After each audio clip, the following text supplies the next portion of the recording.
For context, I'm a 19-year-old male living in Canada. This incident that I will be talking about happened last year in September of 2019.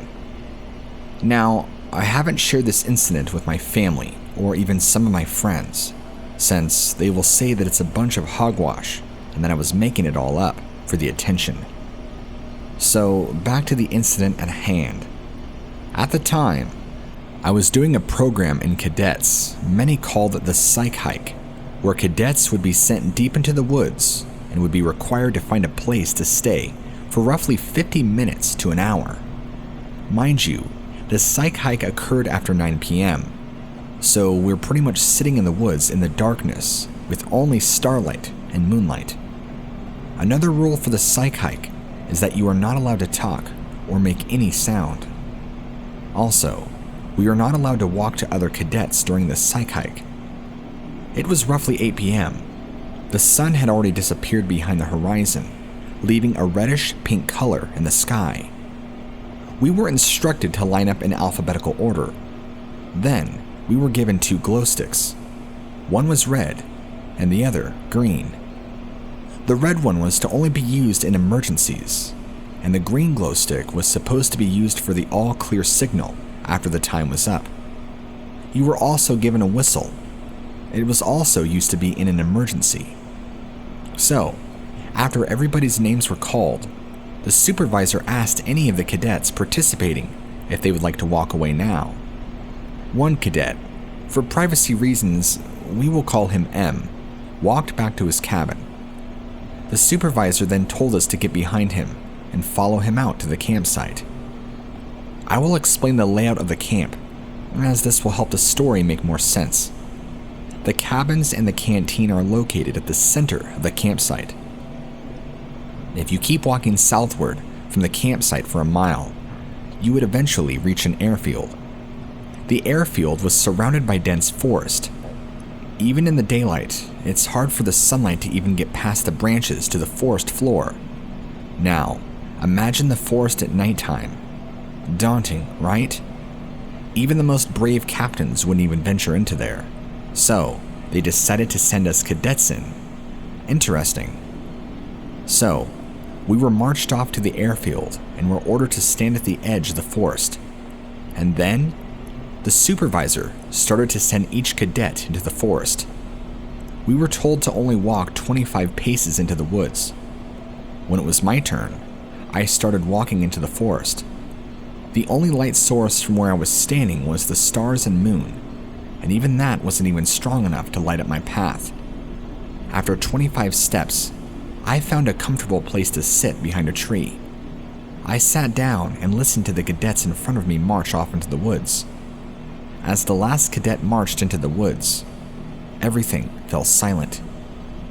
The only sounds were a couple of the animals in the forest running around.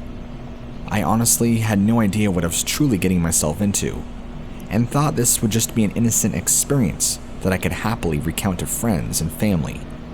Boy, was I wrong. I think it was 15 minutes later when I heard a sound. Snapping. The sudden break in silence startled me. At first, I thought the time was up, and that the cadets before me were making their way back to the airfield. I checked my watch, but we were only a couple of minutes in, and that we still had a long time before the supervisor came and got us. Then, I heard it again. Snapping.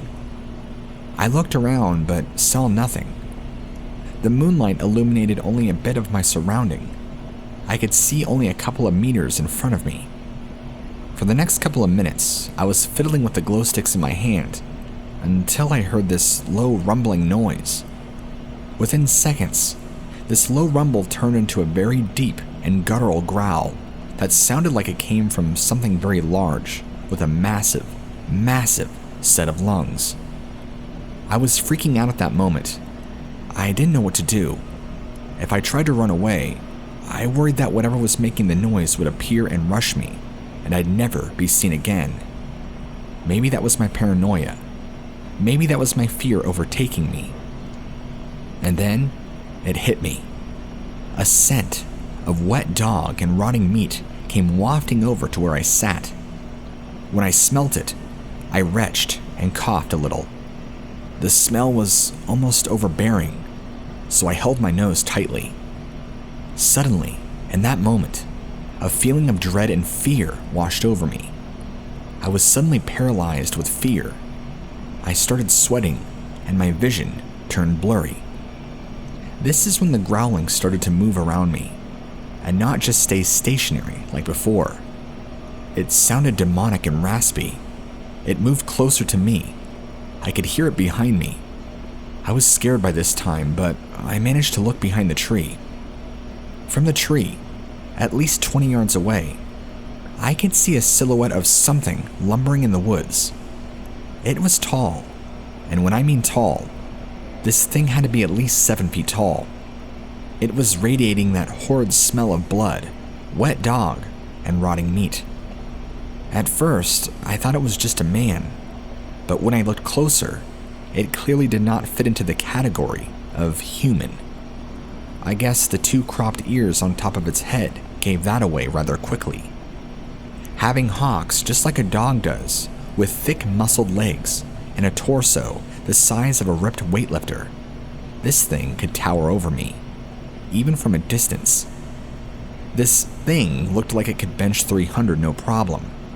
It was covered in long dark gray fur from what I could see in the minimal light, and it had large hands that held onto the tree next to it, that kind of resembled raccoon hands, but with long claws on the end of each fingertip. It was standing perfectly erect, puffing at its chest almost, but what really made my heart stop was its head. The head looked similar to a wolf, but its snout was long, full of teeth that stuck out of its snout, just like a crocodile's does. Long, sharp, jagged teeth that didn't fit at all what a canine should have looked like. It had deep sunken-in eye sockets and a very strong brow bone. The eyes glowed a very dull yellow. It looked very unnatural. The entire thing looked incredibly evil, and just looking at this thing was paralyzing. The head was also humongous, like it wasn't proportionate to its body either. I tried my best not to scream, fearing that I would draw unneeded attention. It stood there and continued to watch me closely, almost as if it was observing every move I was making, and eventually walked back into the darkness. When it walked back and was out of eyesight, I still kept silent, fearing it would still be able to hear me. I sat there in silence for a while, praying to God that whatever I had just seen wasn't planning on charging out of the woods at me to take me away. I wasn't even really sure what to do. I decided my best plan of attack was to just lie in wait for my supervisors to come back, because I was far too afraid to get up and move. That thing couldn't be too far, and maybe, just maybe, it was waiting for me to get up and make a move, so it could trap me. I didn't know what it was, or what it was planning, but it didn't feel right. I had to do my best not to have a literal mental breakdown right there on the spot.